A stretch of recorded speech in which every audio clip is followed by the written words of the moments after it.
Hi, Mickey. Hi, Mickey. Hey, Bob. How you doing? I'm doing okay. In our experiment... Sounds tentative. Well,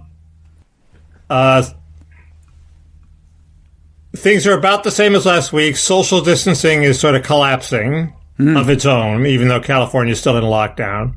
I have there's a sense of incipient lawlessness, like cars are being broken into. Did I tell you last week I had shoes stolen from my front porch? The obvious question is, what were they doing there, Mickey?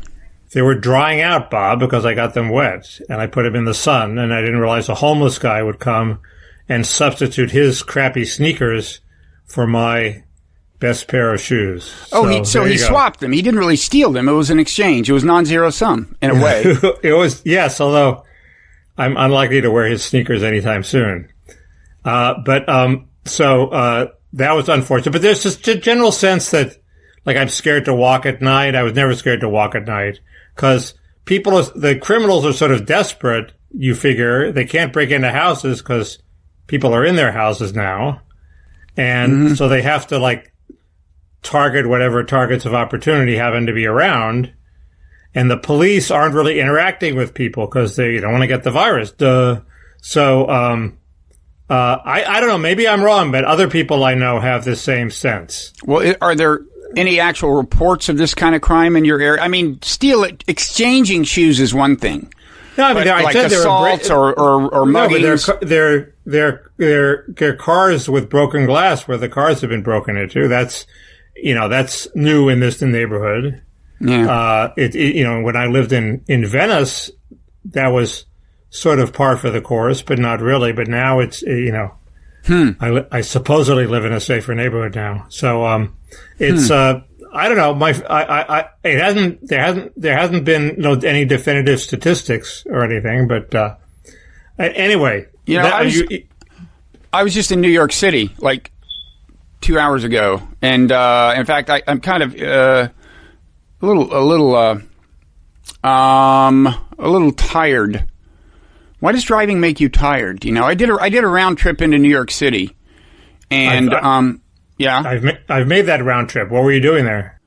Oh, my wife had to get a medical procedure. It's not serious, but involved her eyes, so she couldn't do the driving. And we didn't think this was a pandemic. It was the perfect time to put her on it in New Jersey Transit. So, right. So that's that. But anyway, in New York, it's almost the opposite. Like normally in New York, you feel you're on the edge of chaos, right? But it seemed very orderly. Not nearly as many people on the streets.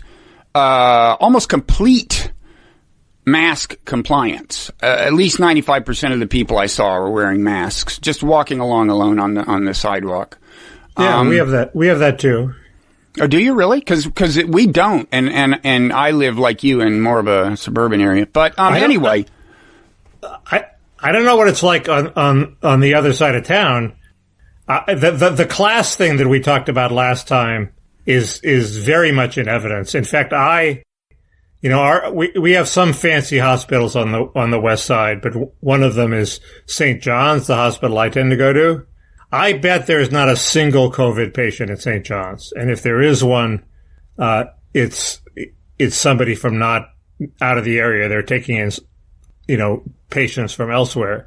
It's just become completely concentrated on that other half of town. And if I want to pivot the camera here, so you look out the window. I guess you can't. There's sort of I see trees. You see trees, and that's heading toward downtown LA. You don't see a layer of haze over there? No. You don't see a layer of haze. Well, there is a layer of haze. There is a layer of haze. I kind of do. Yeah, it's a little lighter, closer to the horizon, kind of. But it's sort of browner. Anyway, there's a layer of haze that wasn't there before, and that's smog. And it's smog because people are out driving again. They weren't driving before. It used to be completely clear. So that's a normal vista for you, but you had a brief respite from it during the height of the pandemic. The air is still fantastic compared with what it normally is, but it's gotten noticeably worse. Traffic is about 50%, maybe 45% of normal. Yeah. So it was down to like 5% of normal. So it's fraying whether or not Governor Newsom, lifts the lockdown. In Los Angeles, the health commissioner mistakenly came out and said we're going to be in lockdown for 3 more months, and then she had to eat her words because the mayor wants to slowly open up. Well, this lockdown question is getting kind of intensely partisan. I mean, it has been for a while, but don't you think it got amped up a little this week? Oh, totally. But I think Trump's bet so far is paying off. I mean, for all his erratic leadership, and it's been very erratic, he said we need to reopen, and the states that have reopened, including Georgia, which reopened against his, orders, have not shown a huge spike in cases. Now, in Wisconsin, they've opened the bars. So if there's not a spike in Wisconsin, then the anti-lockdown forces will have a huge momentum. But, so far so good. I'm crossing my fingers. In Germany, they've sort of opened up and they haven't, had a spike. So maybe, one theory. It is getting warmer. It is getting warmer. That'll help. It's getting warmer. Yeah. And, states like Florida and Georgia are naturally warmer. They hadn't had the big infections anyway. One theory is Matt Ridley's theory, which is the big spike in Europe was all from the hospitals. It's because they didn't realize that the centers of infection were the hospitals themselves. So the few COVID patients that were there were infecting everybody else that came into the hospital, and they brought every COVID patient to the hospital and then sent some of them home, and they infected their families. And that was just a disastrous policy. And maybe by avoiding that, you avoid the worst of it.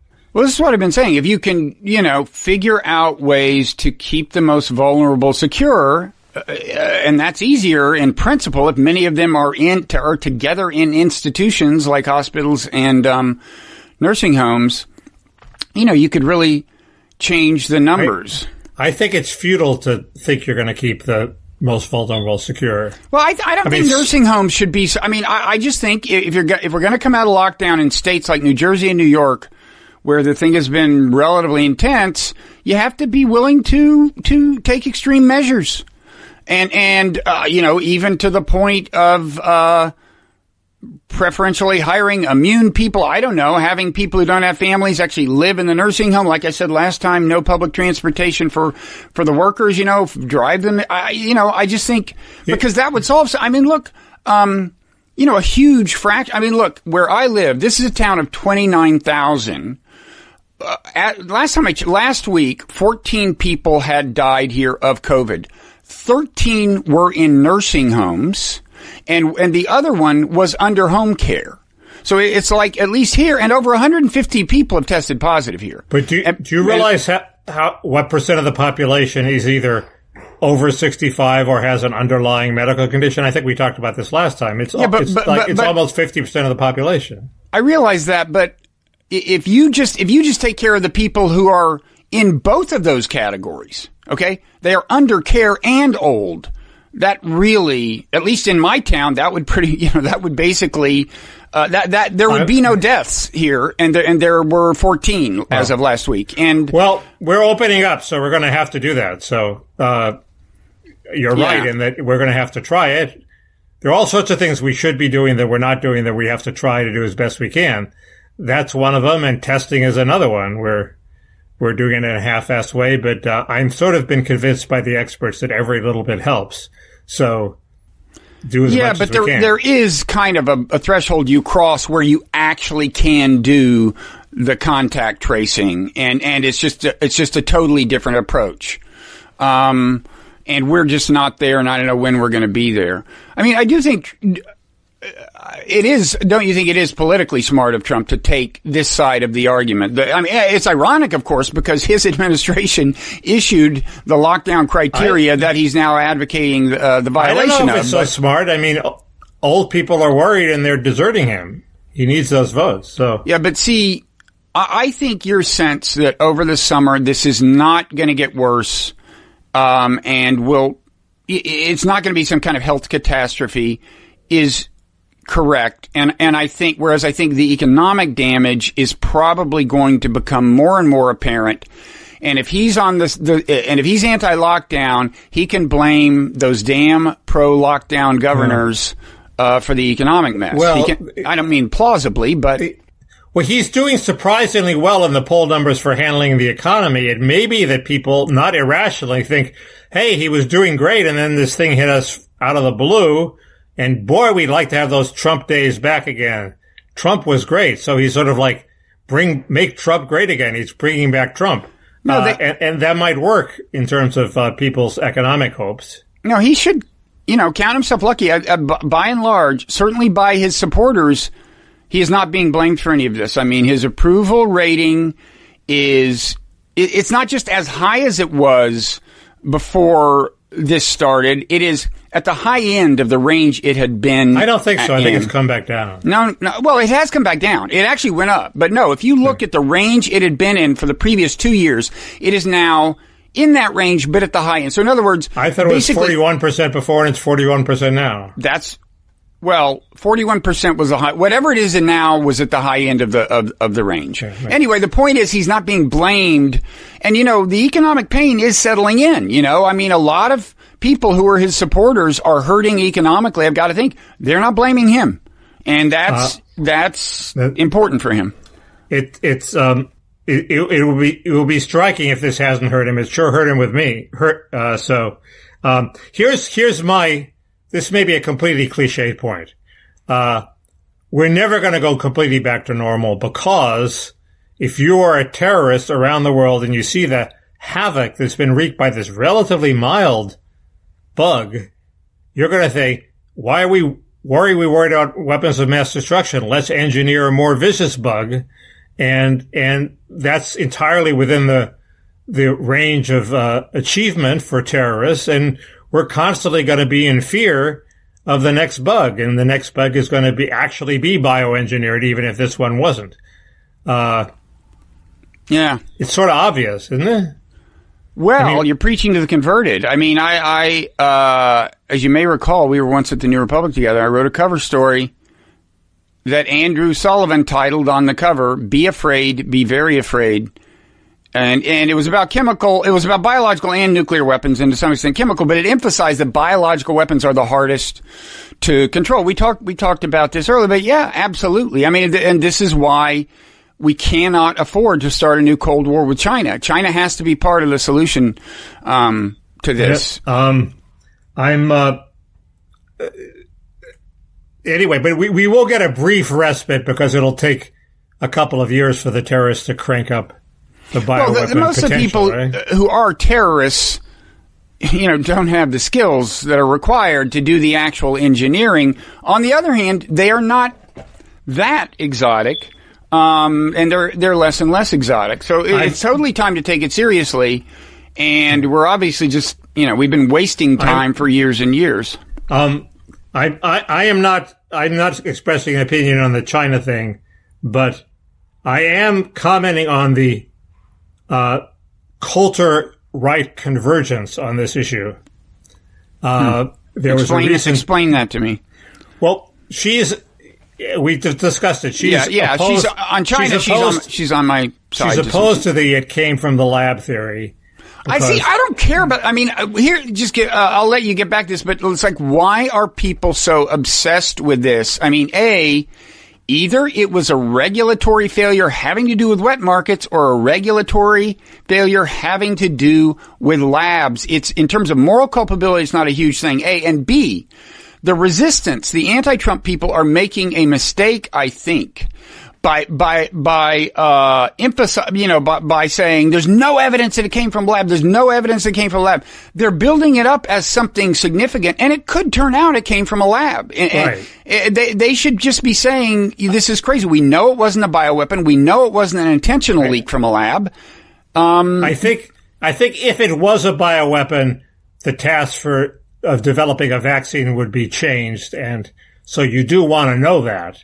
You don't know that, but Mickey, that's off the table. The two plausible scenarios are an organic, natural virus escaped from a lab and no one in China wanted it to, A, or B, it was a wet market. I mean, those are the only two things on the table. That's my point. And I'm just saying it's a mistake for anti-Trumpers to go around saying, we haven't seen, show us the evidence it was from the lab. Suppose there is evidence. Then it suddenly seems consequential, and it is not. Well, it's a proxy war. I assume neocons would like to see some sort of regime change in China, as would I, but I'm not willing to go to war for it. They're torn between their, for many of them at least, their new resistance affiliation, and, not wanting to let Trump dodge blame, and yes, well, Pompeo would not be torn.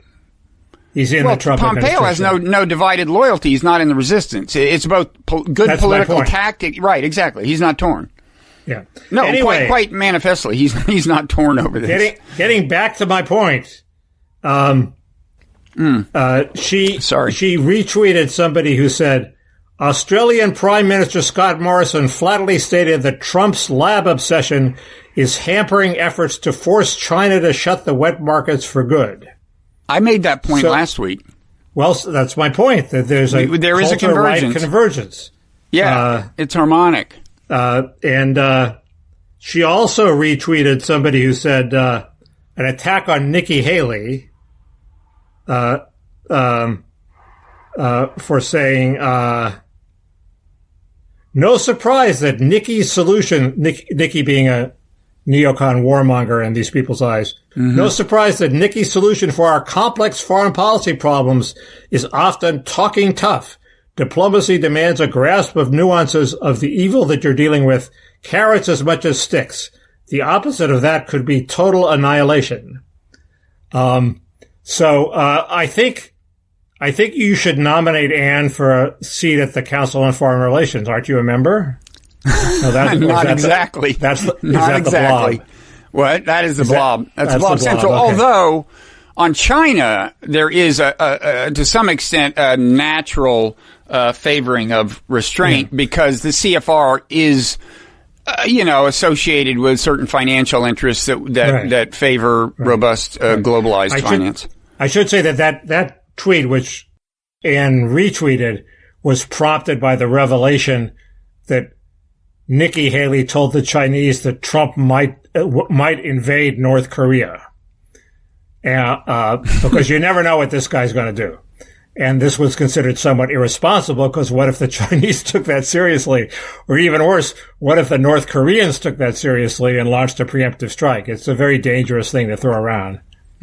I would say. So anyway, I just wanted to fill. Well, I think more seriously, though, I think what the administration is said to be pondering right now is whether to just blow up the trade deal. Because right now, one of the big arguments for restraint with respect to China is to preserve the trade deal.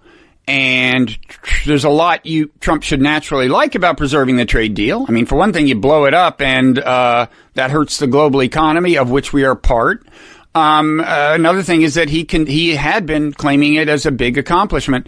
And apparently, so, this administration is full of kind of neocons and non-neocon warmongers, who just like the idea, more or less, of hostility with other countries, and are agitating for worse relations with China and provoking China, and the trade deal is what's standing in their way. So if Trump decides to abandon the trade deal and say screw it, all hell could break loose. Keep in mind that people who I respect, like Alan Donaldson, think the trade deal was a great victory.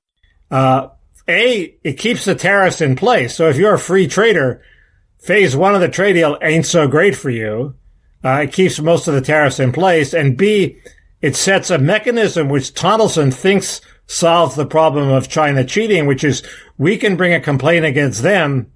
And at some point, if they retaliate against us, their only alternative is to scrap the whole deal. And they're never going to want to scrap the whole deal. It's too much in their interest. So it sort of gives us a permanent advantage, and it keeps the tariffs in place. An anti-free trader should love it, and Trump should love it, except I think he wants more China purchases of soybeans before the election. But I can't believe he's going to want to blow up this deal because it's a great achievement. I hope you're right. I'm happy to sing the praises of the trade deal if it'll reduce the chances of a new Cold War with China. Okay, but it ain't such a free trade deal. Well, I mean, compared to what? I mean, compared to all-out ongoing trade war. Compared to the status quo ante, it's not. There's a tariff. There's somewhat higher tariffs than there were before, but yeah. Anyway, God, we're ripping through the topics. Can I say that? Can I mention devs that we're at the end of this? You can mention devs. Devs is a TV show that both Bob and I watch, and at the end of this, we're going to have a discussion of it that will bore the hell out of people who haven't watched the show. So it's going to be at the end, so you can just tune out, when that time comes. Yeah, and if we're taking care of business, I should also say, apparently, we've gotten listener feedback on various fronts since last week, including what to call this podcast, which we can talk about later. But apparently, I guess I promised at the beginning when I said you were looking unshaven as a result of the pandemic and asked you to guess what changed in my visage. You've had work done. I haven't had work done. But anyway, apparently I forgot to say at the end what the answer was. And let's see, but somebody guessed it. Where is the person? Everybody guessed it, I think. No, only one person guessed it. Not if it's what I think it is. What do you think it is? You're tanned. No. That's so far from possessing the subtlety of the correct response, Mickey. Well, that is what people guessed. No, somebody got it exactly right, but now I can't. You have a biker's tan. You have a biker's tan. That was the correct answer, but I wanted to credit the person. One person thought it was a hat. I have a white stripe at the top of my forehead. And the one person, here it is probably. And the reason is that the Y is closed, so I can't swim for my exercise, so I've been biking. Isn't that interesting? Anyway, the correct tweeter is called the Ugly Hedge Piglet. Okay. And the close but no cigar is J Farmer 017, who guessed it was a hat tan. And Mickey, if you want to do the thing again this week where we pose a riddle at the beginning that will keep them on the edge of their seats until the end, how about just a quick round of Name That Pandemic? You mean name that pandemic? What do you mean name the pandemic? Not this pandemic. No, here's the deal. I realized I was listening to the radio and there was a reference to this prior pandemic, and I realized you and I have lived through a pandemic that was in some ways of comparable magnitude to this, and I had the illness. I actually was infected, and this is it killed 1 million people worldwide, which, if you correct for population, is the equivalent of like 2 million this time, and so far with COVID, like I think a little over 300,000 have died worldwide. It killed 100,000 Americans roughly, and that would be like 150,000 today. What disease was this? Well, that's what I'm not going to tell you right now, Mickey. Well, it's obviously one of the 2 flus that came through. Possibly. I'm on the edge of my seat, Bob. I do have some names. I have some name suggestions. Yeah. Clearly, Experiment in Human Sacrifice is the best name, followed by Pangolin Delight. Who came up with... I didn't see the human sacrifice. Well, Pangolin Delight... That's the headline of an Atlantic article on Georgia that claimed that Georgia was an experiment in human sacrifice because all these people were going to die because they opened up. It's now being laughed at because that didn't happen, but... the night is young. It might happen. Well, we did discuss Afternoon Delight, not seriously, but viewer and or listener M.K. Hobson notes that rhymes with Kaus and Wright, which would also be true. Oh, but somebody else pointed out it's not pangolin, it's pangolin. Okay. And that throws more cold water on the idea of calling it pandemic, I guess, because pandemic just doesn't do the job. I had one of the ventilator. Yeah, I still like the transmission. Oh, speaking of which, one person suggested Dynaflow.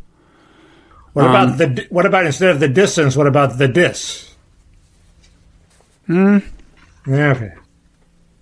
I thought I had better ones. I guess I don't. Sorry. Oh, statistically insignificant was one suggestion. Anyway. Pangolin surprise or pangolin delightus. Pangolin delight. You don't like them because they're anti-Chinese, but the great thing is you don't have to search to see if it's already taken, and that's a real time saver. It's flippant, and people are dying, so maybe you don't want that. But well, I think we may have already crossed that bridge. Okay. I think. Go ahead. You go. You think? No, you go. I have a couple other pandemic-related issues. Mm-hmm. One is there's this new website, a new pro-border website, and it linked to an article on Sweden where they interviewed the former chief epidemiologist, the guy who mentored the guy who's now the star epidemiologist whose name I don't want to pronounce. But he said confidently, as soon as the tests that measure whether you've had the disease or not come out, they will show that 50% of the population is infected in Sweden and the UK. And there was just a study of France and Germany that showed that only 5% of the population there was infected. So I think that guy is pretty much definitively wrong. Do you disagree? Well, I'm just thinking about the fact that Sweden's per capita death rate is lower than ours. So the question would arise. No, it's not. Per capita? I think it is. Per capita, it's higher. It's 30% higher. Okay, but that's not nearly as... I mean, that wouldn't nearly account for their actual rate of incidence of the disease being up at 50%, because ours is nowhere near that. Nobody claims that.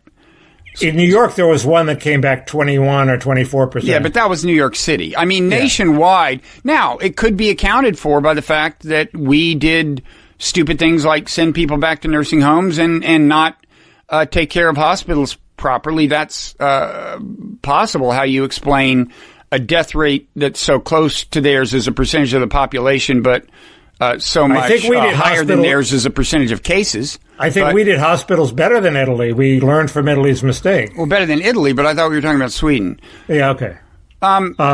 There's a related thing, by the way. Here's a thing. Like, if you look at the curves of cases and whether it's, well, certainly deaths, okay?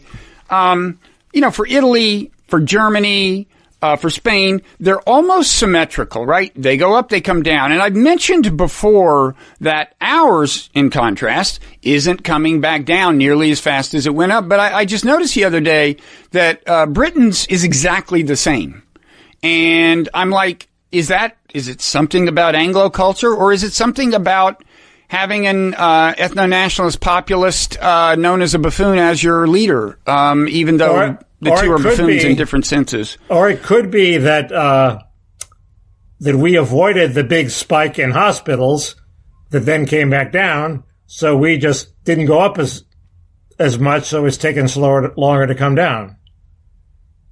Wait, we did go up. I mean, we went up, but not like Italy. No, but the rate, if you look at the curves, the slope of our going up is actually very comparable to Italy's, whereas their downslope is steep. Ours isn't. I think we didn't achieve their peak. If you look at the per capita chart, we did not achieve Italy or Spain's No, I'm not peak. Talking about absolute level of peak. I'm talking about once you get it under control with social distancing. And maybe it's just that theirs was stricter. Theirs was a stricter lockdown, and that could be the answer. I'm saying they're coming down from their peak faster because they fucked up and they had a gratuitously high death rate, and now all those people are dead, and they've wised up, so their death rate's coming down. Well, radically. And maybe there's closer to herd immunity, too? Are you saying that could be it, too? No, I'm not saying that. I don't think there's close to herd immunity. Now, the other ethno-nationalist who comes to mind also may be in trouble. I mean, his curve is still rising. That's Bolsonaro.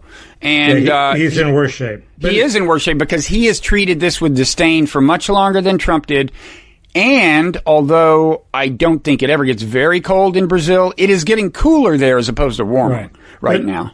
I mean, we're not doing that badly. We are coming down finally. It's We're just coming not at down, a fast rate. But it used to be over 2,000. Now it's 1,700. Yep. And the infection rate is coming down. The tests are coming back below 10%, which is a good sign, supposedly. It's just, it's turning out that the idea that we're anywhere near herd immunity or that the fatality rate is low because everybody's already infected and they haven't died, that turns out not to be true. No, I think, I agree. I think Trump's biggest blame dodging challenge will be the economy, not the disease per se. That's my guess. And the other thing is, it doesn't, early November, I mean, yes, this will presumably get worse as it gets colder, but the first week of November there hasn't been much time for that to happen. I mean, if you have a warm September and, it does take a couple of weeks between getting the disease and people to start dying, even if there's a seasonal aspect, I don't think it will have gotten a lot worse by November. There's also, is there going to be a lot of early write-in voting because of COVID? That would help him too, because more of the voting will be when it's warmer. I don't think it's that big a difference. It's usually a few weeks. But that could be everything. Yeah, that's what I'm saying. Well, this segues into a point about Biden. He had another disastrous virtual meeting today where he really couldn't get his thoughts together very well. I mean, you knew what he intended to say, but he said, so it was live? He said, we have millions of people dead and 85,000 out of work. He meant we have 85,000 dead and millions of people out of work. So he got confused. Yeah, but, it's not as, did he notice it? He corrected it later in the paragraph. Yeah. So they let him go live? Are they letting him go live a lot? That's not what I would recommend. So anyway, my point is I'm feeling more and more that people are so unhappy with these choices. You have Trump I might even press the button to get rid of Trump if there was in any way a great alternative, and I may even decide to vote for Biden. But people are really, how did we get this senile guy in the basement? And I think it's more and more clear that Biden may be doomed, that eventually he may not be the nominee. So I don't see how that happens. What if in August he contracts COVID? Okay, he doesn't even have to actually contract COVID. He has to say he had contracted COVID, and he's going to devote all his energies to recovering, and he's going to step aside for that reason. Well, obviously, if he wants to step aside, it can be arranged, but I don't think that's going to happen. He's going to get a lot of pressure to step aside. From who? Democratic Party poobahs. People who don't want to lose to Trump. This is like an existential threat to the Democratic Party. They think the country is completely fucked if Trump's elected. The smoke-filled room is dead. They can't risk Biden, who on the latest CNN poll was trailing in battleground states. They can't risk losing. It's too close to call. Now, Bill Scher on the aforementioned DMZ podcast, which is great, by the way, with Matt Lewis, he pays very close attention to this stuff. And he's been right a lot about the Democratic side of it. And he, as of yesterday's podcast, he was saying Biden have been pretty stable and they look good for Biden. I don't pay that much attention to him. There apparently is this finding that, whereas, last time around, voters who disliked both Trump and Hillary went for Trump. This time around, voters who say they dislike both Biden and Trump are going for Biden. Yeah, that's sort of I'll settle for different principle. But seriously, what is your scenario? I mean, the Tara Reid thing has blown over, right? Do you agree? I mean, even Megyn Kelly couldn't keep that going. It hasn't blown over, but it's more and more I sort of feel it's unfair to Biden if this woman comes forward without any more proof than she has to destroy his candidacy on that basis. My first reaction was, this isn't a case of campus rape where you want full due process before you destroy a guy's life. He's a candidate. He has to take the lumps where they can, where they come, even if they're fair or not.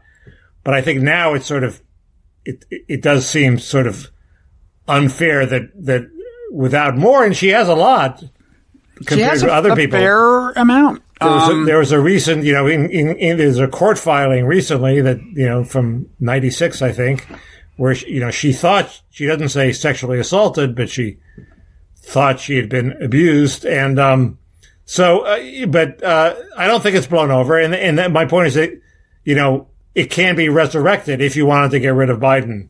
Okay, but lay out how this really happens. I mean, okay. Well, one possibility. Who are the people who are like emailing right now talking about it? What is the Democratic establishment? Who are the people? Well, Barack Obama to start with. That people would listen to him. That's true. But I don't think. And Nancy Pelosi number 2, and Steny Hoyer number 3, and Clyburn would be a big one number 3, number 4. Because he made Biden. I think he would be a tough sell, partly for that reason.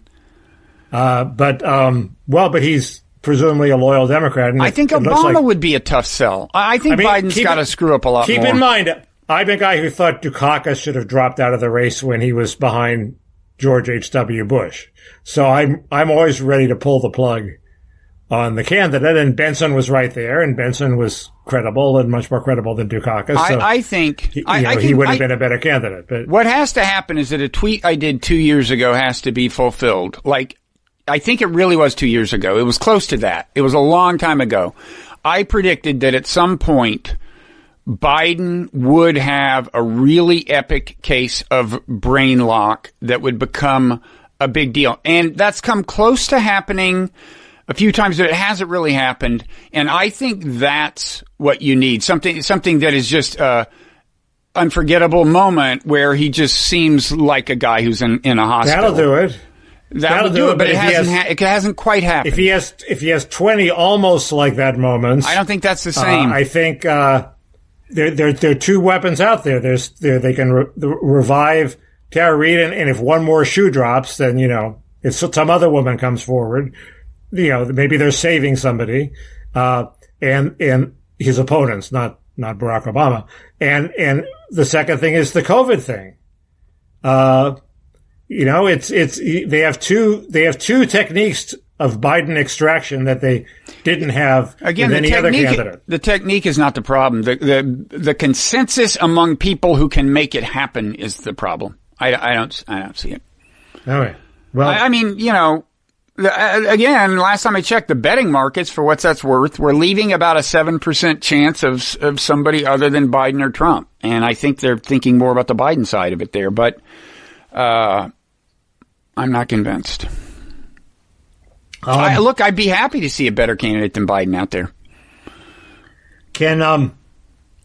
But who would that candidate be? Oh man, pick a name from the Manhattan phone book. I mean, he's a bad candidate. Okay, go ahead. Here's a challenge for you. You said you could see yourself voting for Biden. So here's my question. A pandemic is a time when, group psychology can go 2 ways, both within a nation and between nations, right? People can say, hey, we're all in this together. There's ways we can coordinate to make things better for all of us. And you can have that community spirit, or the whole thing can dissolve in bitter recrimination along various kinds of tribal lines, national lines, partisan lines, regional lines. You'll probably agree that more of the latter has happened, right? There's been, internationally, there are big fissures. Intranationally, in our country, there are. Here's my question. Presumably, it matters who the president is at that, when this happens, in terms of, so far as both of those things go. There are some presidents who are going to be better at holding things together nationally and internationally. Do you agree with me that if you look at every president we've had since you and I were born, and both of us were alive during the Eisenhower administration, this is a lot of presidents, any of those presidents would be way better than Trump on this particular front in terms of avoiding needless division and factionalism and tribalism, both within the country and internationally? A couple of points. If you lived through the 60s, we're not divided. 60s were much worse. Lyndon Johnson did not bring the country together. Richard Nixon did not bring the country together. But that's not the question, but go ahead. People were horribly split, and it was almost impossible to envision a future where they would be together. So this is nothing. This is nothing. The second thing is... I've made that point myself, but I want to just point out one thing. This is a good example. Johnson did not... He withdrew and chose not to run for another term, I think in part because he saw himself as a divisive figure. Can you see Trump making that kind of sacrifice? No, but I can see Biden making that sacrifice. So don't change the subject. That gets back to my earlier point that he might step aside to bring the country together, Bob. Well, that would be great. As only Michelle Obama can do. But see, the other problem is who breaks the news to him that it is because he's too old and is really having cognitive trouble. Here's the trouble is they've got to get his wife on board. Yeah, well, that would help. The second thing is I just tweeted this, and I sort of on the spur of the moment, as one does with tweets. So now I'm locked into the position, but why is it so important to have national unity at this time? We have a fight between the open it up people and the lockdown people. One of them will turn out to be right. We have 50 states. They're doing their own thing. Some will work. Some won't. We'll learn from the ones that fail. Maybe the anti-lockdown people will win because Georgia will have no repercussions, and that's a good way to resolve the debate.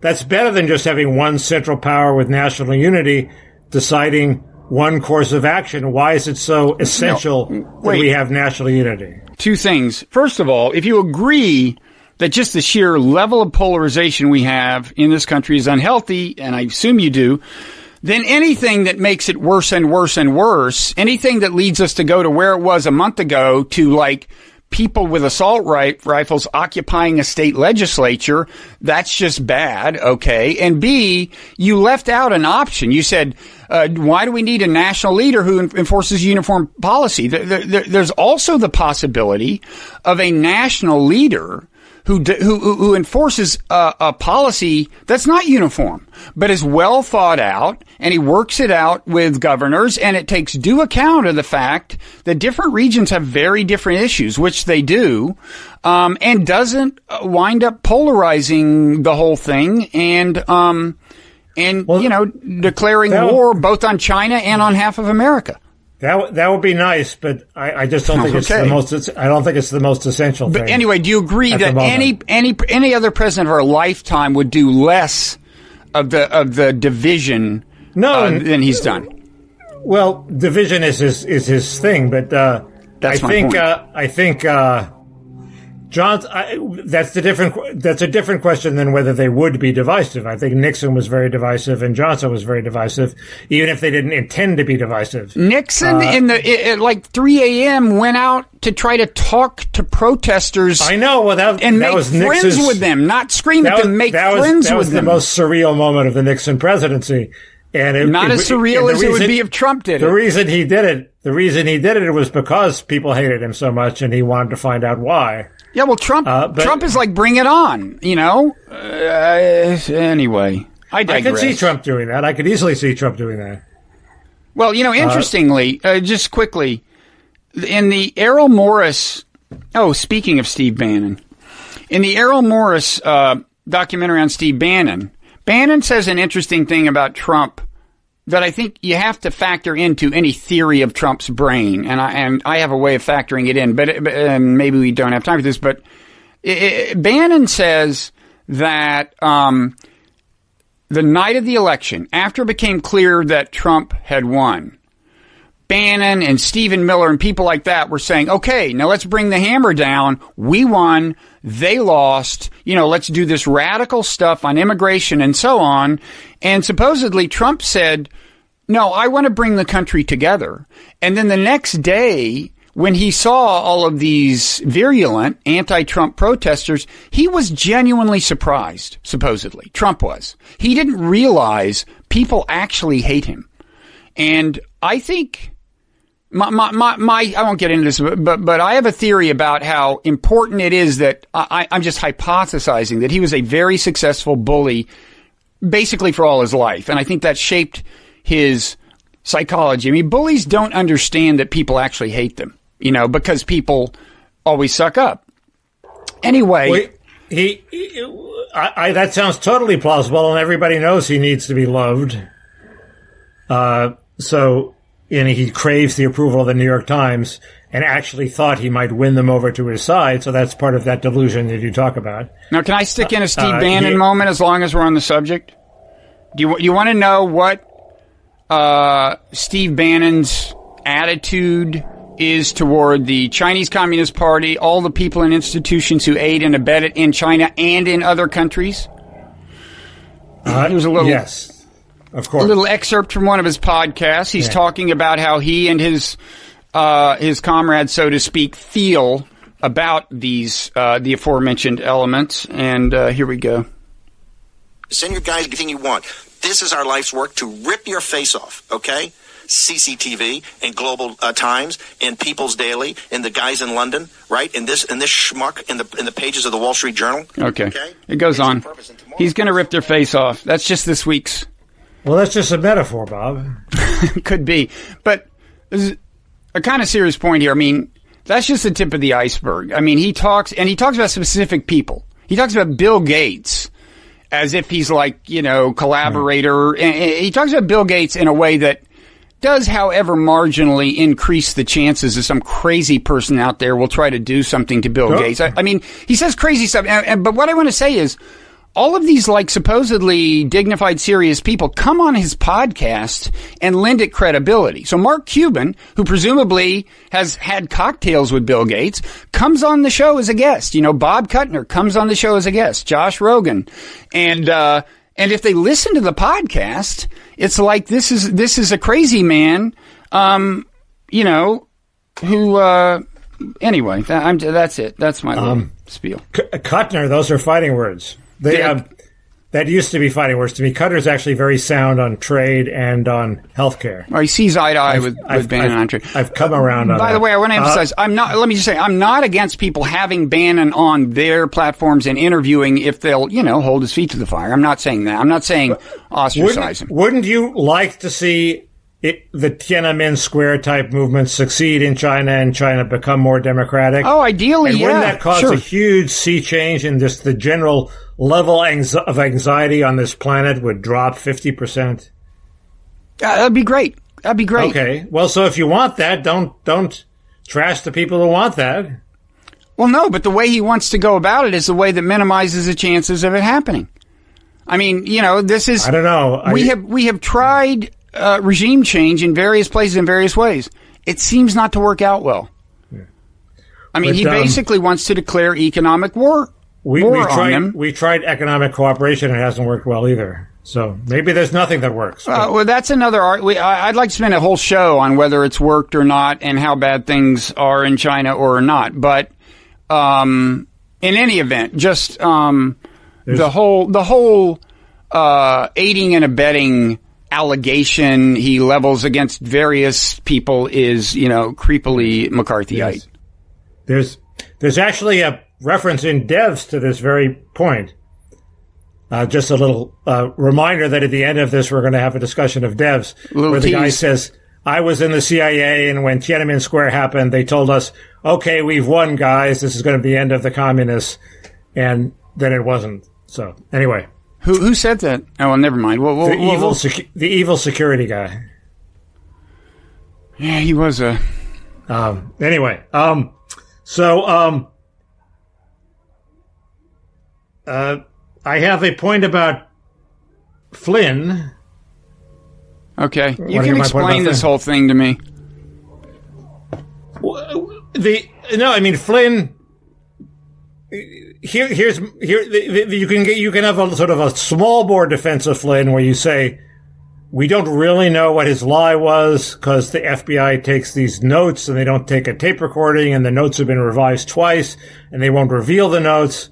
And you can say, it wasn't material to a legitimate investigation. And then you can have a back and forth about whether it was a legitimate counterintelligence investigation. It seems clearly they were totally justified in freaking out about Trump and thinking that, damn it, we don't know what he's doing with Putin. Why is he saying all these nice things about Putin? Well, we want to find out. So it goes beyond that. Australia, I think, an allied government said, we have a guy who's saying, I forget, I think it was Papadopoulos or whatever. They alerted the Obama administration to what they thought was a problem, and I think, didn't that start the investigation? Yeah, but that was bullshit. That was a pro-Obama guy who was anti-Trump, and it took something that Carter Page completely innocently said, and made a big deal of it. I don't think it was Carter Page, but anyway, go ahead. Carter Page, but maybe it was Papadopoulos. Anyway, it was Papadopoulos. It was. They were looking for any excuse to start an investigation because, like half the country, even the half of the country that was pro-Trump, they were freaked out. Why is he being so nice to Putin? We don't know. There's a mystery there. And what do we have the CIA and FBI for if not to get to the bottom of the mystery? And Russia had hacked the emails apparently, and that was consequential. The no material investigation thing doesn't strike me as a very good point. There is an argument that they didn't give exculpatory information to his defense team, which has called Brady material, that's knocked out a bunch of prosecutions before. So you could rest your hat on that. But I say look at the bigger picture. The bigger picture is we had this great fear of Trump. Okay. They investigated. They didn't really find much. In the course of their investigation, they put the screws on Flynn because they thought they could turn him and get him to squeal as any good prosecutor does, and tell us what was going on in the Trump, what are the goods? And they did that, and there was nothing there. So at this point, you say, fuck it, let's call the whole thing off, let's show some mercy for Flynn. There was nothing there. Yes, we put the screws, now we can take the screws off. And that would be the sensible thing for any prosecutor to do, and that's essentially what Barr did. I mean, yes, he's doing more than that. He's promoting this whole Obamagate theory, but any prosecutor who wasn't partisan said, "Oh, screw it, we're dropping the Flynn prosecution." That'd be fine. It's only because it's Barr that it's such a big deal. But isn't it pretty unusual for the Attorney General to intervene when no one is saying he didn't actually commit the crime, right? We don't know that he committed the crime. The crime of which he pled, lying about his phone conversation with Kislyak. The FBI agents involved, one of whom was Peter Strzok, who was a vicious anti-Trumper, didn't think he was lying. And then we don't know what they wrote down in their report because it's been revised twice. And he may have, keep in mind that Flynn, they had leaked his conversation with Kislyak, okay, to the Washington Post, okay? He may not have wanted to have told the FBI the whole truth, realizing that that's going to leak too, right? At this point, he was in the process of denying to the press, lying to the press, saying, we didn't talk about sanctions with Kislyak, okay? It's not a crime to lie to the press. But you wouldn't want to have that immediately contradicted by a leak from the FBI. So he was probably cagey. He said, "Oh, I don't remember what we talked about. We may have, blah, blah, blah." And that's what some people say was what he actually said. So we don't know how bad a lie it was. You can say, well, there were other crimes they had him on that he didn't plead to, that they could have gotten him on. You could do that, but we don't know for sure that that the actual thing he was charged with, he's guilty of. I don't think you could say that. You could say let's see what the other charges are. You could say he is technically guilty of something, but it's a good thing when prosecutors drop cases usually. This was a ridiculous, vindictive prosecution. We were trying to turn the screws on him. That's all water under the bridge. We're dropping it. That would be a perfectly reasonable thing for a prosecutor to say. Well, you're certainly right that the fact that it's Barr and then it's Trump is the reason everybody's, accounts for at least half of the volume. Keep in mind, they had already decided to stop the investigation of Flynn because they found nothing. And then they were freaked out by the fact that he had this call with the Russian ambassador. Here's my question, though. Why did Trump say to Comey, please take it easy on Flynn? I mean, maybe it's Trump being a nice guy, but if so, that's the only example I'm aware of in his whole life when he was actually a nice guy. I mean, well, no, he doesn't want Flynn to turn against him. That's but in retrospect, what did Flynn have against him? I mean, we don't know, but he didn't turn against him. But I have a theory on that. What is it? Flynn has this conversation with Kislyak. leaks to the Washington Post. Gee, how does that happen? Obviously, the Obama administration, somebody in it, leaked to the Washington Post. Trump says, what is this in the Washington Post? This is ridiculous. Kill the story.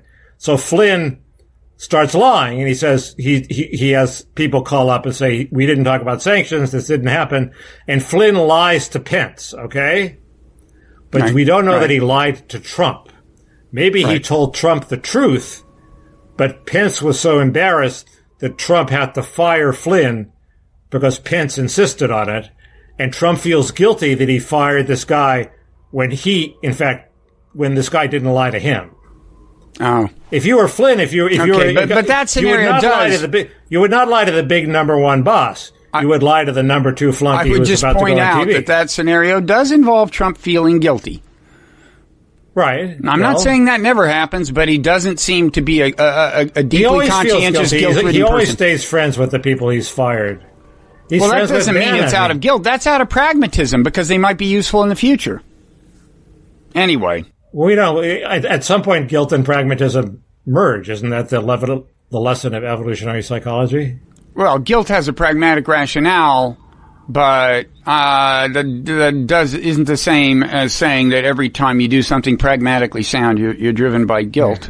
Anyway, so listen. What should I try to save time by just not reading much about certain things, and this is the thing I haven't read much about. And so you're saying my takeaway, so save me the time. My takeaway should be, well, actually, it's not such a scandal that Barr intervened. So why don't you go think about something else? Right, but apply the same principle to the Obamagate, which is let bygones be bygones, turn the page. Well, now, the aforementioned Matt Lewis thinks Trump is making a big mistake with Obamagate, because if he even hints, and I don't know to what extent he has hinted this, but if he even hints that in a second term he might try to, investigate Obama, indict Obama or something, Matt is saying that would be very good for Democratic turnout. That could be. I think he has to stop with the crazy long before the election, with enough time before the election that people don't get that impression. This is, I think, something to fill the time while the pandemic subsides. I think that's what this is. But okay. So anyway, I mean, I think the Obama people were vicious, but do we want to litigate this for the rest of our lives? No. So there are a couple other things happening. Okay. I had one more point about Trump. Trump had this moment of insight about his mother on Mother's Day. Did you catch that? No, I missed it. He said, "Mother." Oh, maybe she was too nice to me. She said she approved of everything that I did. Maybe that's why I turned out the way I did. Yeah, I think my mother was too nice to me in retrospect. And by the way, my mother figures in the Name That Pandemic anecdote. But again, we're saving that to keep people listening through the part where you talk about, Bill Barr and stuff. Yeah. Okay. Well, I'm through with talking about Bill Barr. But I have a couple of other issues that I think should be on people's radar. Yeah. One, there's an immigration decision, a big immigration decision coming down from the Supreme Court in the DACA case. Do you know what I'd almost forgotten. Of course. How could I forget? It's the Dreamers. DACA is the Dreamers, but it's sort of, yes. And the question is, could Obama basically give Dreamers a pass after failing to pass the DREAM Act, which would have legally given them a pass? He said, okay, I'm not going to prosecute you and deport you if you happen to meet the same criteria of the statute. And everybody expects the Supreme Court to say this was unconstitutional. I think it's a tougher issue than people on my side think it is, because it's sort of hard to, why can't the president use his prosecutorial discretion? It seems to me the court has to take what he did and compare it with the statute and say, shit, this is way out of line. The statute wants you to deport these people. That's called a duty to take care that the laws are enforced case. And it's sort of a nuclear weapon. Do you want the court to constantly intervene and say, no, Mr. President, this isn't what the statute says. We're striking it down. So it's a trickier case than, I think they will strike it down, but it's a much trickier case than people think. That's my short take on that. But when they do that, if they do that, that will reopen the whole immigration issue because the dreamers will start complaining we're about to be deported, we're no longer protected by the court, and Trump will try to use it for some futile leverage against the Democrats before the election. That's not going to work. So I don't quite know what happens. Now, ordinarily, I might note that we seem to have strayed pretty far from the pandemic, the ostensible subject of this podcast. However, the last thing I want to do is to get you thinking about what connection there could be between immigration and the pandemic. So I'm not going to say that. I have thought a lot about that, Bob. I have extensive notes on that. You want to go into that? I did not say that. I did not say what I just said. Who said we can only talk about the pandemic here? I think you're right. In fact, I think the big challenge... You're springing this rule on me. Someday this pandemic will end. And there's a chance that you and I will still be alive when it does. So we might want to pave the way for, transitioning to a not exclusively pandemic podcast. This is just an ordinary podcast, and we're doing it on a regular basis because of the pandemic, but we're not restricted to only talking about the pandemic. That's a recipe for boredom. Yeah, you make a good point. You're like Tucker Carlson. I wrote something attacking Fox, and all of a sudden he says, can't attack Fox on this side. Well, he never told me that before. This was your big principled... You're springing a new rule on me. Yeah, this is your big principled, resignation. You rank up there with Cyrus Vance. I think of you and Cyrus Vance in the same... I think Thomas More is the better example. You did resign from the collar over that, did you not, or did you not? I quit. You quit. But was that a euphemism for getting fired? No. Okay. No, he asked me to stay, but I quit. Well, good. I'm impressed. Seriously, we should pause and appreciate that. I don't know how sincere his asking me to stay is. I assume it was sincere. But anyway, I'm all for him now. You said if he's going to tell me I can't write critically about Fox News, damn it, I'm going to quit. And just as being what it is in this country, he is now a highly paid, famous person, and you are speaking in obscurity. He's incredibly good at what he does. He's pretty good. He's totally on fire. Man, did he ever pivot on this lockdown versus? I know the audience. We've talked about that. He knows which side his bread is buttered on. Right. But it's sort of. I'm sort of half pivoting. I mean, it makes sense that you would say we needed a lockdown. We should have had a lockdown sooner than we did because the sooner the better. Makes a big difference if it's a week ahead of time. But now that we've done that, we can loosen up and see what works because we have to be in it for the long haul now. And if we could loosen up a bit and make it more sustainable, we should do that while we work like mad to develop therapies and a vaccine. No, I agree. I mean, what drives me nuts is the anti-lockdown people who don't acknowledge that the problem would be much, much worse in some parts of the country if we hadn't locked down. I agree. But I appreciate that the problem looks very different in different parts of the country. I mean, where I live, in New York and New Jersey, the rate, more than 1 in 1,000 of residents have died from COVID. But in most states, it's less than 1 in 10,000 who have died. And that's just a totally different world. Right. I grant that. There is this... We talked about this last time. There is this, the mainstream media would like to say, "Oh, it's about to hit the red states."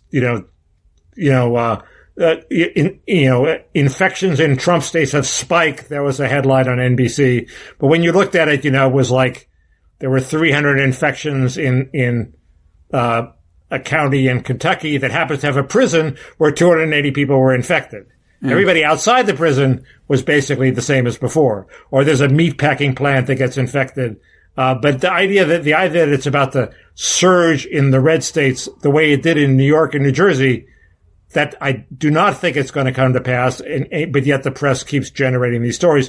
The worst offender in this is Greg Sargent of the Washington Post, who's working in cahoots with a demographer at Brookings named Fry, who says, "Oh, we have increasing high COVID counties in red states," and high COVID, he means 100 per 100,000. Well, the national average is 440 per 100,000. So high COVID does not really mean high COVID. It means what helps Brookings generate a lot of publicity by having a lot of high COVID counties. Now, here's a question about the psychology of tribalism, which is what we're discussing, because, the two sides, Trump and anti-Trump, have really, coalesced around these two narratives. You're pro-lockdown, you're anti-narrative lockdown. And, in this case, that's, largely a function of the fact that this is more a problem in blue states and blue parts of red states than in red areas. But, and so the way the narrative is, it's been kind of aligned with traditional, motifs of the two parties by like the Democrats saying, oh, you're so heartless, there are these poor people dying, and the Republicans saying, you guys just aren't tough enough, buck up, people die, it's a tough world. Here's my question. If because conditions had been reversed, and it was like Republicans who were pro-lockdown and Democrats anti, for whatever reason, just because it was a different kind of disease with different consequences. There were a Democratic president who was trying to lock things down. Well, maybe, yeah. Sorry. Anyway, go ahead, sorry. Well, the question is the psychology of tribalism so kind of exquisitely adaptive to situation that they would adapt these motifs to the situation? In other words, yes. Would they, and so you're saying, so like Democrats would say, you're so heartless, you don't care about the unemployed, the people who need to go back to work. And the Republicans would say, oh, toughen up. Unemployment is part of life. It would work. In other words, they would manage to preserve the two enduring motifs. It would even be more, I guess it would be if there was a Democratic president who was opening up and the Republicans were pro-lockdown. Yes, and that would be more consistent for the Republicans because they are, at least consistent with their historic pro-life position that you favor the life of the unborn even at great economic costs, or you favor the life of Terry Schiavo even when it looks like she's a goner at great economic costs. And so, yes, I could easily see it flipping completely. So the you're heartless, you're a wussy narrative would persist. It would just be adapted to different circumstances.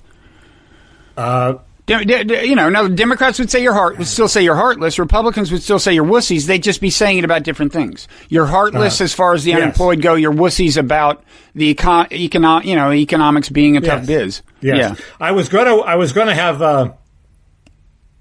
write a whole newsletter item called Flippers about issues that could easily flip if the tribes were aligned the other way. That would be good. And that was one of them. You should do that. That point has sort of been made. Not exactly. Has it been made like that they would actually preserve the wussies versus heartless? No, maybe not. That's what I'm adding here. This is the value that people come to this podcast for. That value added. But seriously, you should do Flippers as a recurring thing in your newsletter. It would give me an excuse to plug you in my newsletter, which, by the way, is called the Nonzero newsletter and can be found at nonzero.org. A new one will come out soon. So people who listen to this podcast tonight, Friday night, can sign up at nonzero.org, get the next issue, but they better hurry because it could come out tomorrow. I have a concept of flippers, and there's another category called Kerners or Kern. Walter Kern said, everything. Reporters always say things will never be the same, and then in fact, after the crisis, they go back to normal. And there are some things where it looks like it might go back to normal. One of them is not work from home. Everybody says that's here to stay, but virtual colleges, people do not seem happy with. And so I suspect that after this is over, college is going to go back to being in person and very little online. Maybe I'm crazy. I think I think colleges certainly will work hard to make it that, because nobody's going to pay them the tuition they're used to for watching Coursera courses. But I'm predicting, I think this semester, Ivy League colleges will not be in physical session, but I think by the spring semester they will be. They'll find a way to make it happen. That is my prediction. I had another crazy idea which I rejected. Maybe I'm just lazy. Which is there are all these kids who now say, "I've graduated from high school. I don't want to go to college when it's online. I'm going to take a gap year this year. Okay. Mm-hmm. So there's going to be an unprecedented number of kids taking gap years. And colleges should start an official sort of online course of study for the people in gap years just to keep their skills up. And this could be the revival of the core curriculum. They could say, okay, if you're a freshman, these are the sort of things we really want you to know. Okay.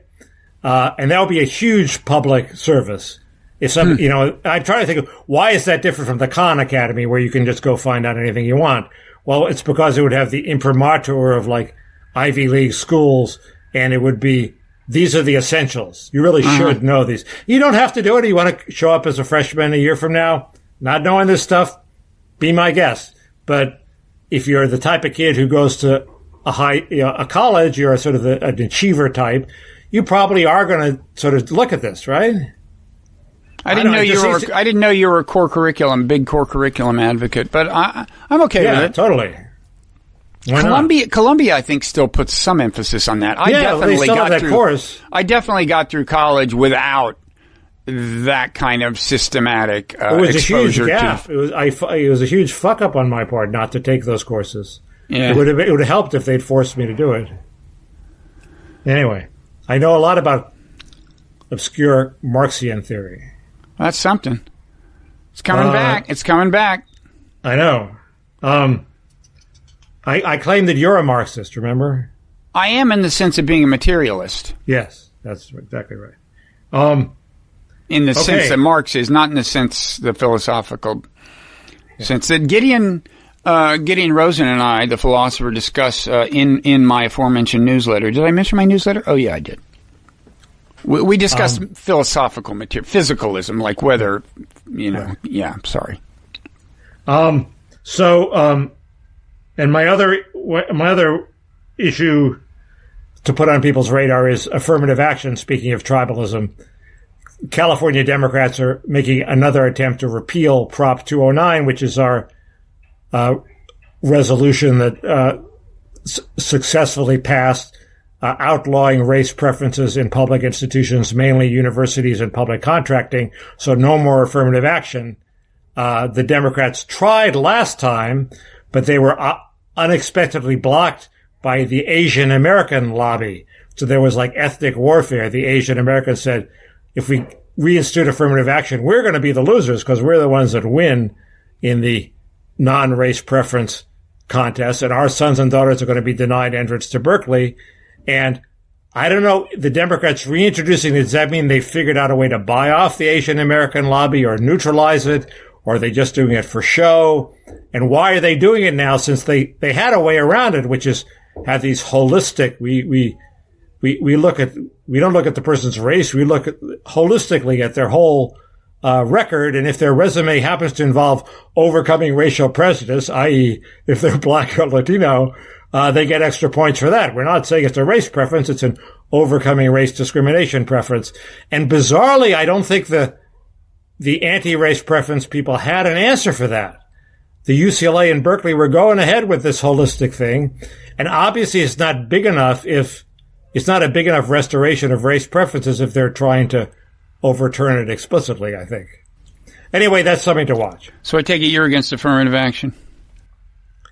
I'm against race preferences. I'm affirmative action. Now, you're not one of these people who's going to claim you can have it both ways, right? No, but my analogy is with a basketball game, which is I don't mind this sounds like a hack position, but I don't mind if they beat the Bushes to find the best candidates that are excluded now. And you may say, and I think probably correctly, that the SATs actually help them beat the Bushes because they can find really smart people who are in the hinterlands and overlooked, or in the ghetto and overlooked. And, but once you still want the best 5 people on your basketball team. So you can recruit, but you let in the best 5. And, that would be my analogy. Okay. And we needed affirmative, and the other hack point is we needed affirmative action after a century of discrimination, but at some point it becomes more toxic than it's worth. And we have reached that point. Okay. The other totally hack point. Anyway, sorry. No. I just wanted Is that what you expected my position to be? Roughly. Okay. I mean, if you're for social equality, you don't want. Oh, that reminds me. Milton, our old friend Milton Lawson emailed wanting me to challenge you on the social equality thing. He used to work at Blogging Heads. He's Great. What? Bring it on. Good. Well, I think his point was pandemic specific, like, where's your social equality, now that, the people who are, the essential workers who have to ride public transportation and are getting sick or, and so on. But I've wondered, I mean, we should say to people, like, a big theme in your book, The End of Equality, was, look, give up on income equality. It's too hard. You can't, but insist on social equality. Rich and poor use the same public parks. That's what you want to happen at least. And so on. And they, the poor are treated with dignity and respect. They do inhabit common spaces with the rich. Have you finally given up on that? I mean, it just ain't happening. The social segregation is getting worse and worse and worse for discernible reasons. And the more income inequality there is, the worse it's going to get. I think I haven't given up on that. I think the important thing is income's at the bottom, not at the top.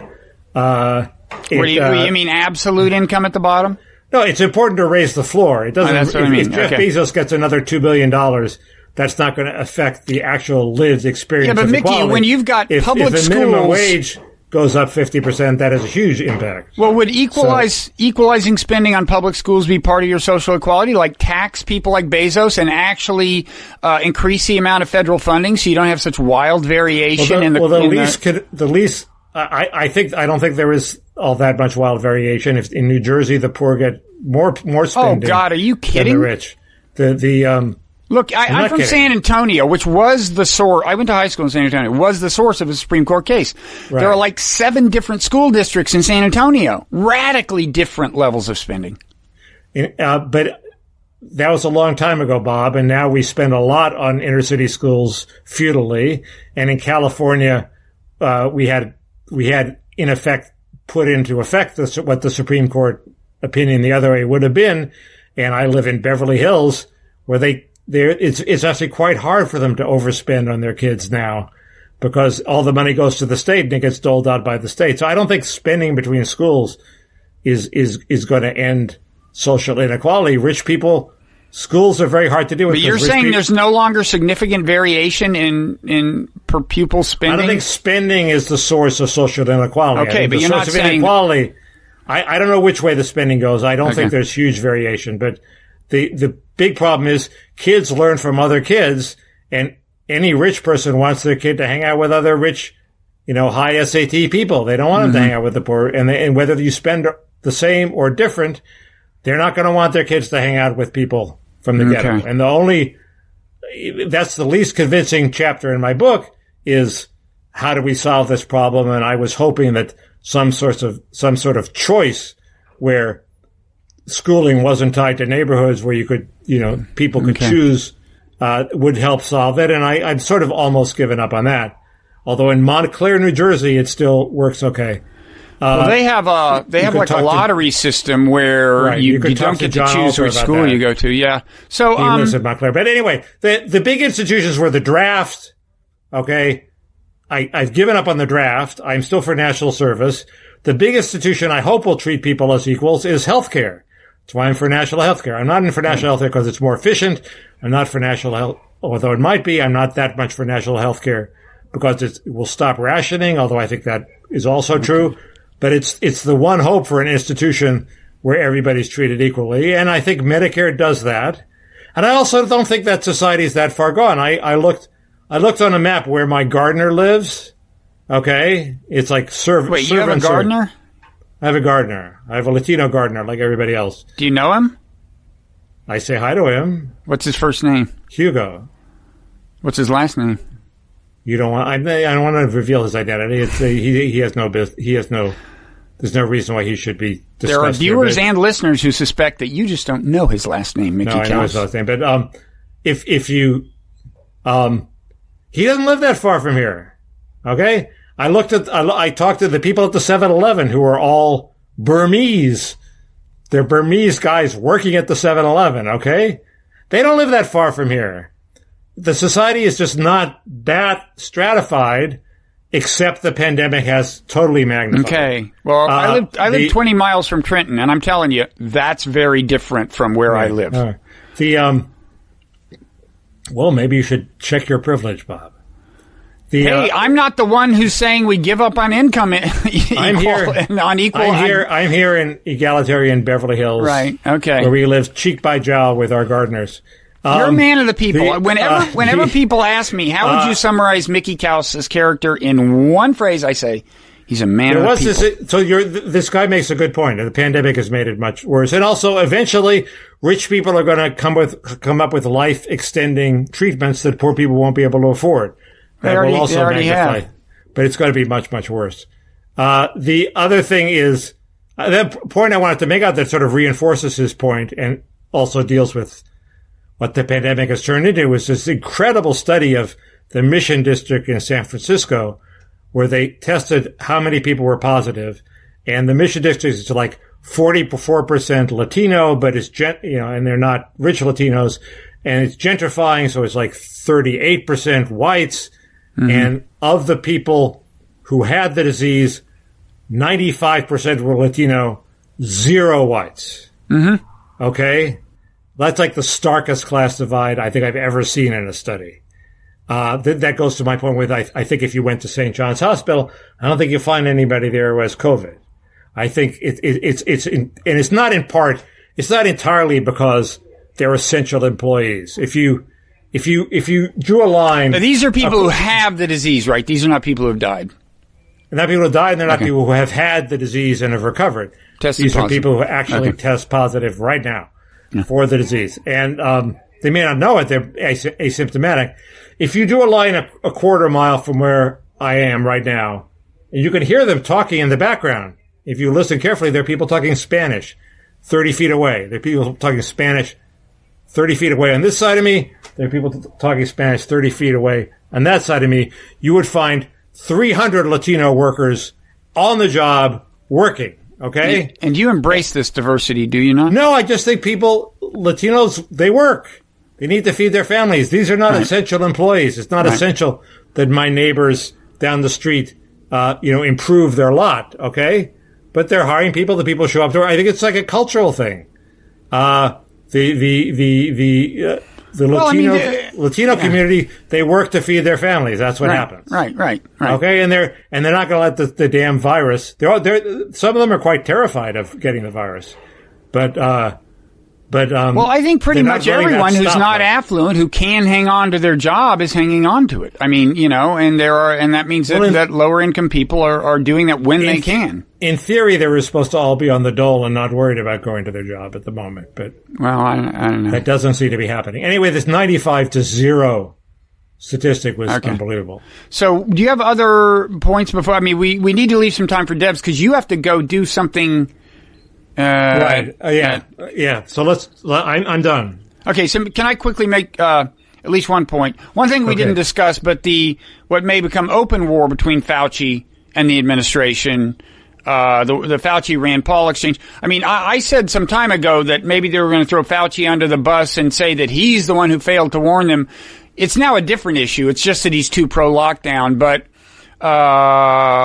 keep your eye on the relationship between Fauci and Trump. But I think at this point the die is cast. We're moving toward easing the lockdown, and the only thing that will stop it is if all of a sudden there's a spike in disease and death. Yeah. So it's sort of out of Fauci's hands at this point. Then there's a little remdesivir thing, but I can say that till next week. It'll hold because it's an interesting thing that nobody's really publicized much. Don't fucking talk about statistical significance again. It's not unrelated, so maybe I should take a week off. You're right. Although I'm telling you, if we lose the part of our audience that the people who have a PhD in statistics, I think that's a big chunk. It's like the most successful article Slate ever published was about type fonts. Because it turns out there's like a huge community out there that's designers obsessed with type fonts. Yes. Not me. It's Helvetica all the way. I don't care. I'm a serif guy, but go ahead. Are we ready to go to talk about devs? Yeah, unless I should go ahead and name that pandemic, lest I forget. Oh, okay. Go ahead. Can you name that pandemic? I've given you the clues. The flu of 1998. The Hong Kong flu of 1968. Okay. I had it, but I told you my mother would figure in. There's a poignant little element here. In fact, you may want to brace yourself for this. I know you're emotionally fragile. I was an 11-year-old child. I had a fever. I still remember how horrible and deep the cough was. Just endless coughing. And I looked up at my mother and said, Mom, Christmas will still be fun, right? Isn't that poignant? It is poignant. Yeah, thanks. In keeping with your Hallmark card sentiments lately. I really did. I remember that exact thing. When I grew up, there was polio. Are you trying to diminish my pandemic experience? We were terrified of getting polio. My boss at... I can't believe you're raining on my parade, Mickey. It's very poignant, Bob, and I'm very glad you lived. Well, it's a pretty damn fast segue for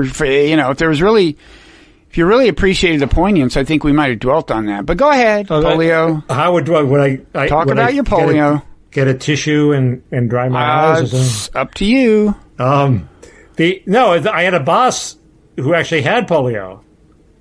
And he was in a wheelchair for most of his life, and he died of it. He just died of it recently.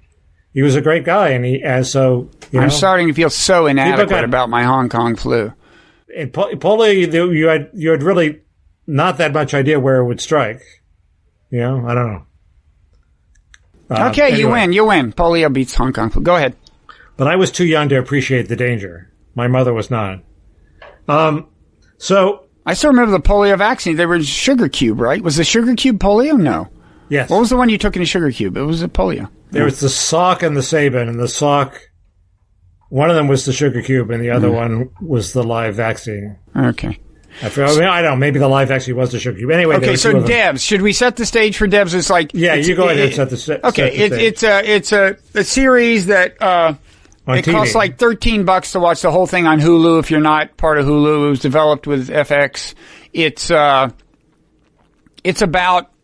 It's by the director who did the movie Ex Machina, some related themes. You've got a somewhat, I don't know if megalomaniacal. Anyway, you've got a guy who runs a tech company, and, he's clearly up to this, he's got this quantum computer. They're very, powerful.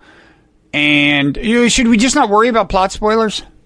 No, we're not worrying about plot spoilers. Okay, if you want to watch this, if you want to watch it, bail out. Tune out now. Yeah. So he's got this computer that is pretty good at predicting the future because he has a deterministic worldview, and he thinks that free will doesn't exist, and that allows us to simulate the future with growing precision with these super powerful computers. It becomes apparent that this has something to do with his also wanting to reconstruct the past, which this computer can also do. You see like a fuzzy image of Jesus' crucifixion, but it's still fuzzy because they haven't perfected it. They can't look back with complete clarity. It becomes clear this has something to do with his guilt over his responsibility for the daughter he loved, who he is maybe in some sense responsible for the death of. We see him reconstructing an image of her. And then quantum physics turns out to enter in a whole different way, not the fact that the computer is powered by quantum physics, but it turns out to matter whether or not we adopt the many worlds interpretation of quantum physics, according to which there are right now like many different worlds in which there is a Bob and in which there is a Mickey, because at different points, a particle went heads instead of tails. Well, it went both, and the universe branched off, and there's two universes, and so on. So that gives you a sense of the flavor, right? And you had a dialogue with Horgan, John recently. Horgan, famous science writer. It's available. Google it on YouTube. It was really good. Or look at the Wright Show podcast feed. It was really good. It takes a while to get going, but then I was deeply satisfied with the discussion. If you watch Devs, you should definitely watch that dialogue. Amen to that. I had a I thought you missed a couple of key points in the dialogue. So in part, I'm reacting against you and Horgan. Okay. Point one, you thought that the show validated the many worlds theory, because this computer only really works when you adopt the many worlds theory. Assume the many worlds is right. Yes. There is a key exchange which I couldn't find because it's only like 10 seconds long, where they ask the assistant to the big megalomaniac guy, you know that the Everett theory is wrong, don't you? And she says, yes, I do. So I think the message of the show is not that the Everett is many worlds, yeah. That the many worlds theory is right, but that it's wrong, but they've managed to artificially recreate it because at the end of the series they're living a simulated life within the computer where many worlds are possible because you can do anything on a computer. You could have a good world and a bad world, and all these people who are living simulated lives within the computer as long as they keep the power on. I'm distracted by my egotistical desire to interject the following fact. The many worlds interpretation was developed by Everett. Do you know where the person who taught Everett his quantum physics, who taught the introductory the first quantum physics course that Everett ever took, do you know where that person lived? In your house. Exactly. We bought the house from his widow. Now now I've got that out of me. This is like a Mel Brooks movie. Knew him, you vetted him. I vetted Everett. This is a true fact. But now, sorry, but because I was distracted with wanting to brag, you have to roll it back a little. What are you saying again? Eddie, you said in your dialogue I know. We said that the many worlds theory turned out to be the winner. The show assumes many worlds by the end, yes. It did not turn out to be the winner because the voice of God, who is this woman, said it was wrong. And instead, she has recreated a simulacrum of many worlds on the computer where the characters end up living after they're all dead. Wait, so you're saying it's only... No, but there's problems with this, Mickey. There's problems with this. First of all, there's the bridge scene where she says, go ahead, step over the rail. If you really believe in many worlds, you've got to believe that even if you fall, there's a world in which you don't. So show us your confidence, and then maybe you fall. But so what? There will be a world in which you didn't fall, and you'll be happy with that. They show us a bunch of different versions. Now, as it happens, none of them is a world in which he lives, but they show us different worlds, right? And also, by the way, somebody tweeted to me, I think, that if you pay close attention to the kind of the beginning of some episode, they show you an excerpt from that scene in which he did live. He's lived and he's like at the bottom of the dam or something. Anyway, how do you account for that? That's just an illustration of many worlds for the viewers, but does not imply that many worlds actually exist. How do you account for the fact that at the end of the show, Forrest, the megalomaniacal guy, and it took me a while to figure out he was Ron from Parks and Recreation. Yeah. He looked so different, but he says, "Hey, there are many other worlds, and we should be lucky we're in this one. Why would there actually be many worlds if he only wanted the one in which his daughter was alive to be simulated? Why bother to simulate? No, they're all simulated. That's why he says he gave them the gift of knowing that they're better worlds to the ones that are in the worst. He created them all. They're all simulations. They don't exist. Many worlds do not exist. They only exist as simulations on computers, because in computers you can replicate anything. So you can have this world and this world and this world. Just takes up more, whatever it is. But here's another problem. The big alternative. Well, it's funny. So Forrest has a deterministic interpretation of the world that's not many worlds. Although I'm actually not clear on whether or not many worlds can be thought of as deterministic. It's an interesting question. In any event, you're saying that the woman who's his both colleague and partner affirms his specific interpretation of physics? No, somebody just asked her, that many worlds theory is wrong, and she looks at the camera and says, I know. And that you're supposed to take the viewer is supposed to take that as the voice of God saying many words. When does that happen? And why should we take it as the voice of God? Just because dramatically, that's the only way it works. I couldn't find it. Maybe I dreamt it. Maybe you dreamt it, or maybe there's a world in which you saw it and you're not in that world. Okay. But let me also say, you know, in the end, his preferred linear determinism is cast aside because through an exercise of free will, the kind of lead, the star of the show, who I think is supposed to be a messiah figure, she smashes the predictability of the future. That brings me to my second point, which is at the last week I said, don't spoil it for me because I have the last episode to go. I'm worried that he's going to fuck it up because the first 7 were so great. Okay, he fucks it up. He has this great actress, this Chinese actor. I think she's Chinese actress who has this incredible heroine. Mm-hmm. She's the Messiah. She has the world's widest eyes. She's just strong. She's fantastic. Okay, and she destroys determinism through an exercise of volition, free will, and then she's gratuitously killed by this side black character, which you never mentioned.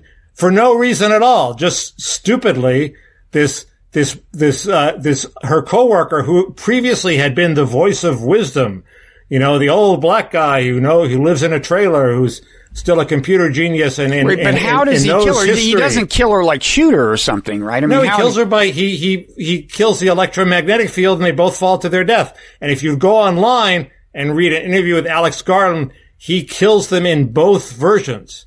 There's the determined version that's on the computer where she shoots the evil the megalomaniac founder, and they fall from their deaths because the bullet. You think it's because the bullet pierces the glass, and that somehow disrupts the field. They fall to their death. But if you read this interview, no, there actually is a shot of this guy pushing the button to kill them. Okay. And the second one, he just outright kills them. And the lover figure says, why did you do that? And he said, because there was evil here and it had to be stopped. Well, the heroine had already destroyed the evil. She'd already stopped the determinism. So he stupidly kills her anyway after she's already won the victory. It's totally gratuitous. They didn't even need that to make the show work. It's just the guy who wrote the show blew it. He felt he had to do something with this black character he's nurtured, so he turns him into a gratuitously evil villain who kills the show's hero. It's as if, you know, Frodo had won the ring, returned the ring, and then he falls in a ditch and kills himself. Why? It makes no sense emotionally, dramatically. It's just stupid. Okay? If this turns into a sermon against affirmative action, I'm going to be disappointed, Mickey. So you're not saying this was like make work for the black actor, like give him something good. I'm happy. But let me ask you. It's make work for all the characters. These Hollywood writers think they have to weave all the characters into the ending, and that makes the endings much more complicated than they have to be. Let me ask you this. He was a perfectly good character. Just let him be. Let me ask you this. This interview with Alex Garland, who is the director, does he affirm your interpretation that his show was not affirming many worlds? I mean, they don't ask him that. Well, who agrees with you on this? I agree with you. Me. Oh, okay. I was afraid you had somebody credible on your side. I'm exercising my free will, and if you find this clip, you will agree with me. And that's a relief. The third point is just why you and Horgan sort of bought this idea that, which was also stupid in the show, of humanizing the villain. The guy who founded the firm is a bad guy. People have been killed because of him. The lover of the heroine has been murdered because of him, and he maybe didn't know that, but he knew that his goon had broken this guy's knuckles, and there's a sort of scene where he goes, oh, I'm sorry about that. Okay? The guy is a horror. He should still be evil, and yet you and Horgan were going on about how isn't it great that they humanized him in his loss. I don't think I went on about that. We didn't want him to be humanized. We want him to stay a villain. I doubt I went on and on about that, but I will say one of the themes in the show is that if you buy determinism, then all is forgiven. You know, I mean, there's the scene where Forrest, the megalomaniacal guy, has caught her boyfriend, and don't act as if he, killed a totally innocent guy. The guy was conducting espionage. He was stealing, their secrets. Anyway, no, I'm not saying you should have him killed for that, but her next boyfriend is killed too. Yeah, but Forrest says he didn't know about that, although he doesn't seem all that... Well, Forrest doesn't order that. That's when the security guy goes berserko. But he knows the security has already broken the guy's fingers by bending his finger backwards. The breaking of the fingers, not nice. But Forrest says he didn't even know that the guy went that far. Anyway. But he does now. My point is, there is this scene where Forrest... He didn't say, oh, he did that, that's horrible, I'm going to talk to him. Forrest is a somewhat callous man. I agree. And he uses... But that's why the show is interesting. He both understands that he should forgive... Well, not forgive, but... He says to the Russian guy when he catches him in espionage, look, you can't be blamed. We live in a deterministic world. Now, he's going to go on to kill him, and he's going to go on to use that same logic to forgive himself for killing him. And I can't be blamed for killing because we live in a deterministic... And that's the same logic that the black guy uses when he's killed the heroine. Right, but it's a good exploration of the theme. And I'm not... I mean, my own... we don't need to get into my views, but anyway, fine, whatever. I'm for humanizing the villain, okay? A little bit. Don't humanize him so much. You think John and I overdid it? Don't humanize him so much that, well, heroine, villain, I mean, who cares? Who's to say? I mean, and he almost approaches that. I just don't think he knows how to end a show. I just go so far as... I had problems with Ex Machina, too. I think he fucked that up a little, too. He gratuitously kills the hero in that one, too.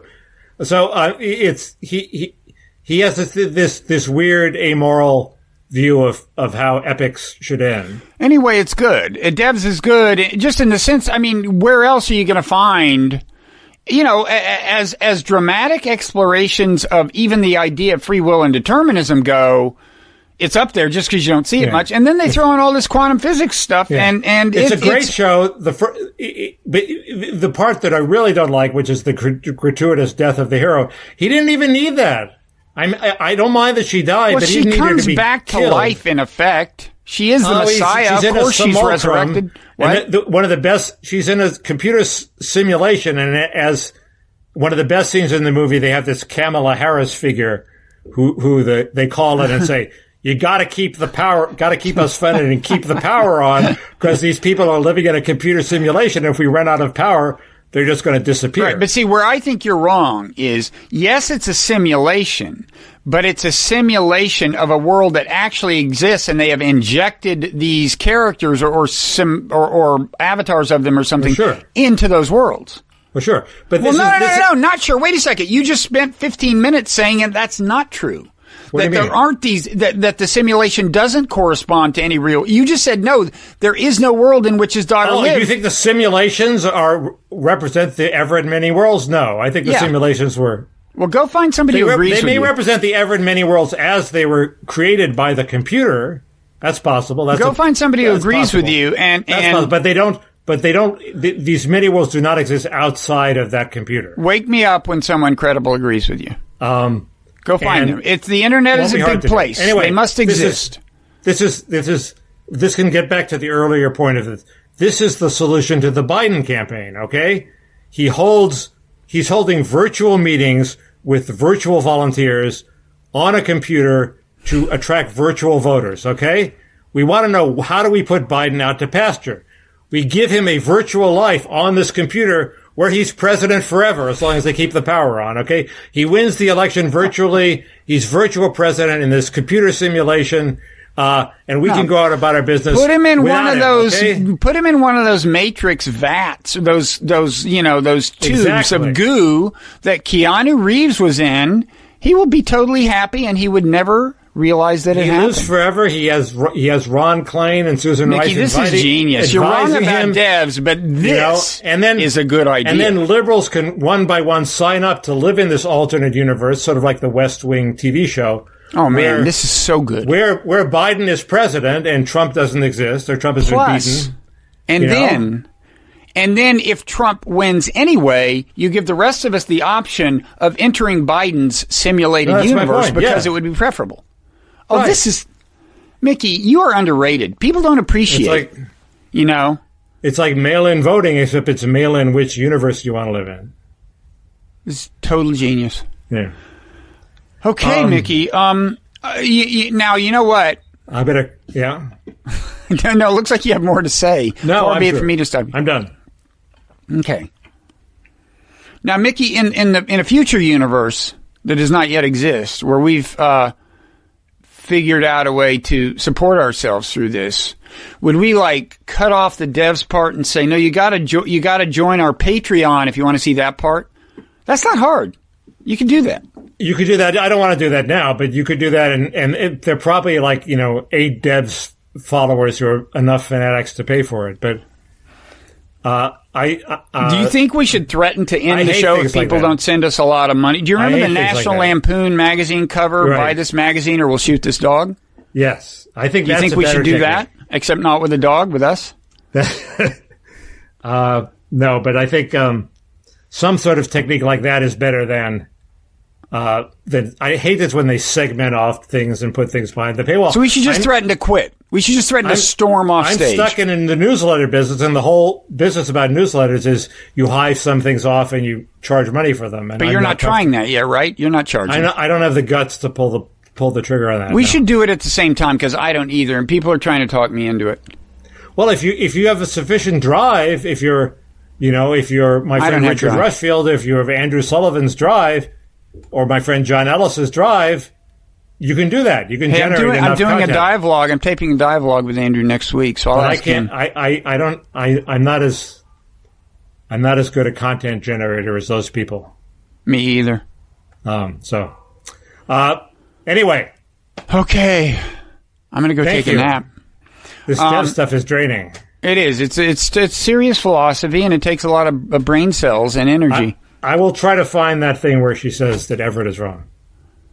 Well, I'd like to see that, but I'd also like to see a non-crank who agrees with you on your interpretation of that. I don't mean that in an offensive way, but you know what I mean. A non-crank.